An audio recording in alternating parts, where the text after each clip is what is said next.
بسم الله الرحمن الرحيم go-aanka ku dhawaaqista iyo mudaynta furista diiwaangelinta ururada siyaasadda markaan aragnay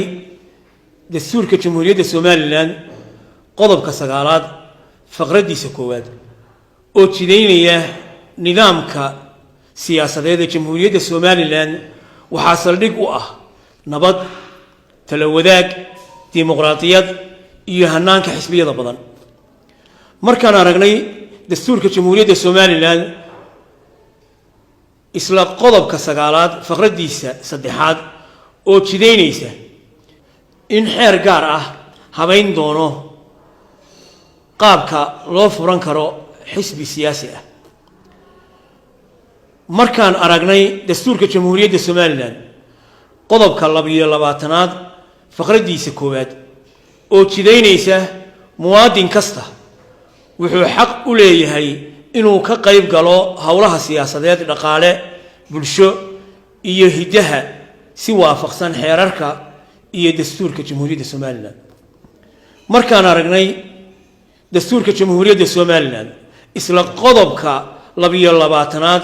faqradiisa 2aad oo jideynaysa muwaadin kasta oo buuxiya shuruudaha xeerku tilmaamayo wuxuu xaq u leeyahay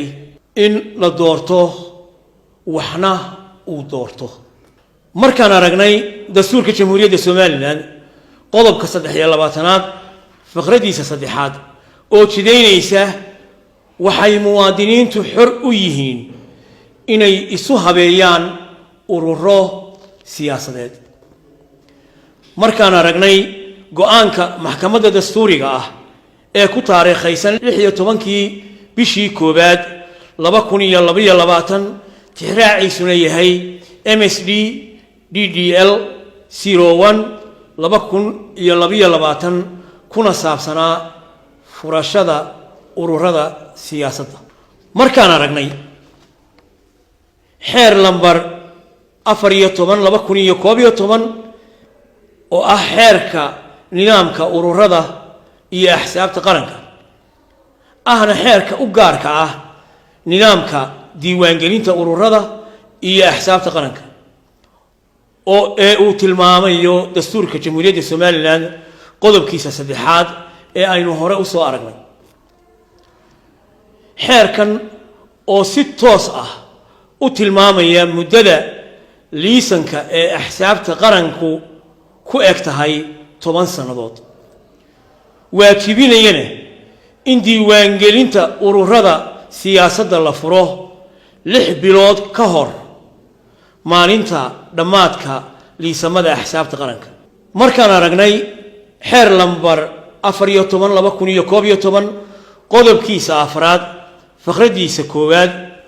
oo jideynaysa muddada qabashada codsiyada diiwaangelintu waa 45 maalmood gudahood markaan tixgelinay waajibaadka xilka iyo awoodaha uu guddigan siiyay xeerka nidaamka ururada iyo axsaabta siyaasaddu xeer lambar 14/2012 waxay guddiga diiwaangelinta ururada siyaasadda iyo ansixinta axsaabta qaranku maanta oo ay taariikhdu tahay 20kii bisha Juun 2022 si rasmi ah halkan ugu baahinaysaa go'aamadan soo socda 1 in laga bilaabo maalinta ay taariikhdu tahay 27 Juun 2022 ay si rasmi ah